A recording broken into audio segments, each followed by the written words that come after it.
નવતારા પુરુષ એ એવી વ્યક્તિ છે જે બધી 11 પરિમાણોમાં રમે છે, જે બધી 11 પરિમાણોના દરવાજા ખોલી શકે છે.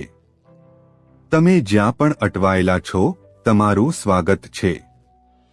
સદભાગ્યે માનવતા પ્રથમ વખત પરિપક્વતાના સ્તરે પહોંચી છે જ્યાં આ બધી વસ્તુઓનું વિડિયો રેકોર્ડિંગ કરી શકાય છે અને તેને કોઈ પણ ઇઝમ, ફિલોસોફી, વિચારધારાના આધાર અને તમારા પોતાના માપદંડ અને માળખા ઉમેર્યા વિના રજૂ કરી શકાય છે.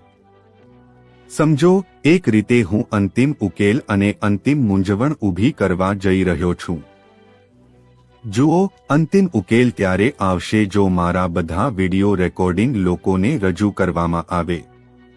મારા બધા રેકોર્ડિંગ જો લોકોને રજૂ કરવામાં આવે તો અચાનક તમને ખ્યાલ આવશે કે બધી 11 પરિમાણોના દરવાજા ખુલ્લા છે. જો મને ફક્ત એક જ પરિમાણમાં રજૂ કરવામાં આવે તો અંતિમ મૂંઝવણ થશે. જો કોઈ એક શિષ્ય જાય અને મને રજૂ કરે તો અંતિમ મૂંઝવણ થશે કારણ કે એક વ્યક્તિ કહેશે કે સ્વામીજી એક મહાન ભક્ત છે. તેઓ આનંદેશ્વરને નમન કર્યા વિના તેમની દિનચર્યા શરૂ કરતા નથી. તેઓ જે કંઈ પણ કરે છે તેઓ શિવ શિવ શિવનો જાપ કરે છે. બીજી વ્યક્તિ કહેશે, ના, તેમનો કોઈ સંબંધ નથી ભક્તિ સાથે. તેઓ એટલા મહાન વેદાંતી છે. તેઓ જે કંઈ પણ કરે છે તે ઊર્જા અને આત્મવિશ્વાસ જુઓ જે તેઓ વિકિરણ કરે છે. તેઓ બ્રહ્મા, વિષ્ણુ, રુદ્ર, ઈશાન, સદાશિવમાં ડૂબી ગયા છે, તેમાં કોતરાયેલા છે. તમે તેમને ભક્ત કેવી રીતે કહી શકો? તેઓ મહાન વેદાંતી છે.